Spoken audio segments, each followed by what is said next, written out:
review of Danganronpa 2 Goodbye Despair. Yeah, we're right back at it again. Kids are dying, there's a bear fucking shit up, pink blood all over. Hell, I'm down, let's do this!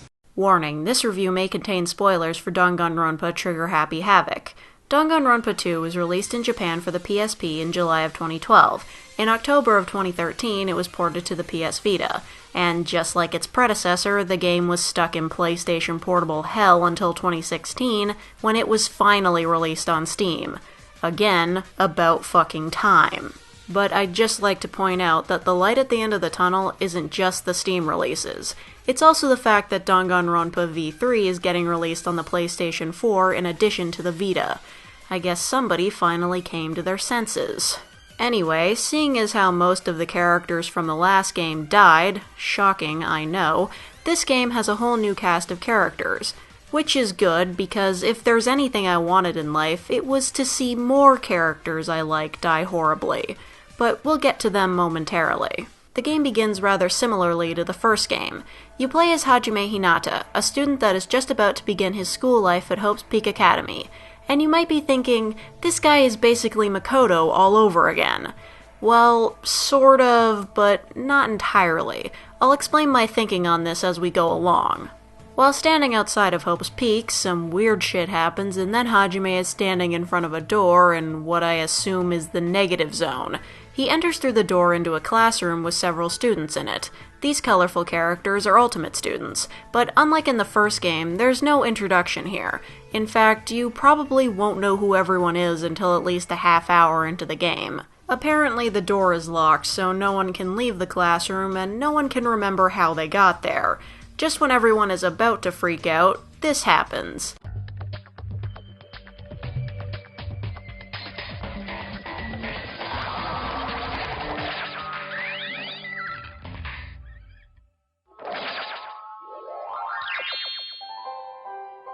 This thing is Usami. She claims to be their teacher and that they're going on a school trip. And then bam, they're on a beach. Surprise! The game takes place on an island. Or islands. But good god, this prologue takes forever, so let me be quick. Usami wants everyone to be friends, so everyone has to talk to each other to gain these things called hope fragments. When all the hope fragments are collected, everyone can go home. Everyone's freaking out because they're on an island, and Hajime passes out or something and wakes up to this albino-looking guy, and eventually they decide to go meet everyone together. On to the ultimate jokes.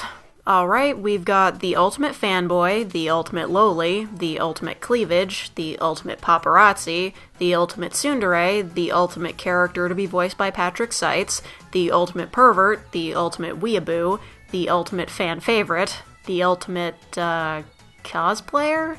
The ultimate scene kid, the ultimate fan service, the ultimate white knight, the ultimate larper, and the ultimate... wait, what?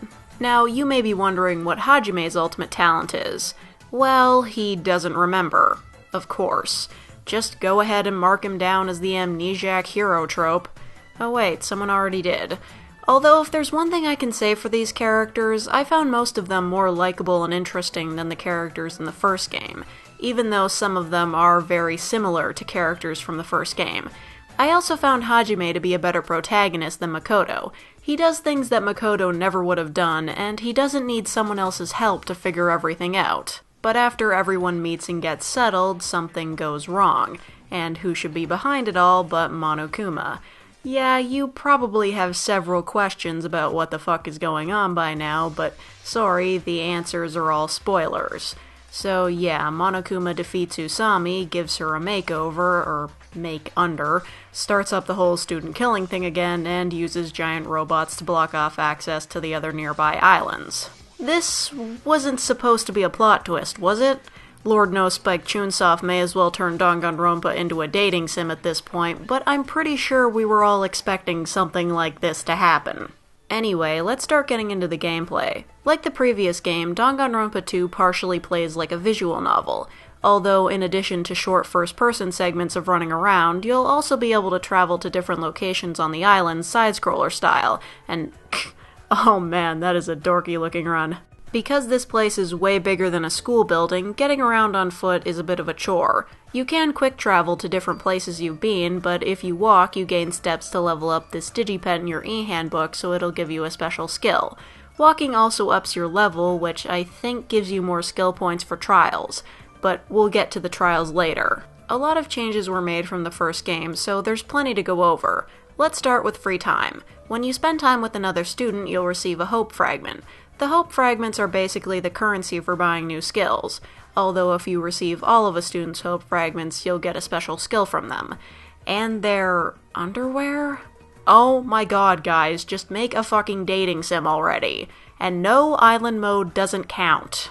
I'm sorry, but I have to address this. There is so much fan service in this game, and you all should know, I don't mind fan service at all. It's not a bad thing, but dude, this game needs to take a freaking chill pill. Let's just say it's pretty easy to figure out why they set this game on a tropical island. Like, I understand, but these characters are still in high school, so could you maybe tone it down? Moving on, like last time, you play along with the story until someone dies. Yeah, Monokuma's still giving out motivations to kill, but I have to say the stakes are a lot higher than they previously were. I could be wrong, but I think this game is way, way darker than the first one. And I know that sounds stupid, because how much darker can a series about high school students killing each other possibly get? Well, trust me, this game manages. Some of it was shit that made me legitimately uncomfortable. If you found the first game difficult to handle, then this game will be even harder on you. As for the murder investigations, it's pretty much the same. You gather evidence and get students' accounts of what happened. I think the only real difference is the amount of evidence you gather seems to be greater than before. It's probably because the murders are much more complex and sometimes confusing. Apparently these high school students know some seriously elaborate ways to get away with murder. I guess I'll just assume they're really big fans of CSI. I'm pretty sure that's why the pre-trial preparation gives you the option to change the difficulty before you start. The trials are way harder this time around. They're also a bit longer too, but I'm glad to say that now there are trial intermissions. They provide a good place to save and take a short break from trying to figure out who the killer is. Anyway, like I said, the trials are more difficult. Aside from the usual using truth bullets to shoot down contradictory statements, there are also agree spots and non-stop debates. In instances where you have evidence to support a statement that's blue, shoot it with the right truth bullet to agree with it, and the debate will finish.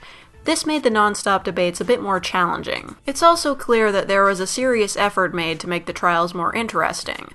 Not only are there 2 new mini-games, yes, I'm still calling them that, but the mini-games from the previous game have certain changes. Let's start with Hangman's Gambit, because it's just about the worst thing ever. Instead of shooting certain letters to form a word, you're given a blank word or phrase that you have to complete. The letters float by, and to pick one up, you right-click it and then click it onto a matching letter to form a bigger letter bubble. When you left-click the bubble, it'll be added to the word, but if it's wrong, you lose health. You right-click to dismiss a bubble you don't need. I admit it, the original Hangman's Gambit was too simple and boring, but this minigame is just annoying, especially if you don't actually know what the word is supposed to be. Next, there's Panic Talk Action. You know, that DDR shit? It's actually way more complicated than I give it credit for, but I just kept clicking the mouse until it was over, and didn't give a shit about anything else during it. There are shields surrounding the other person, you break them by clicking the mouse on beat, and then you use the WASD keys to form a phrase that shuts them up. I don't really care for it much.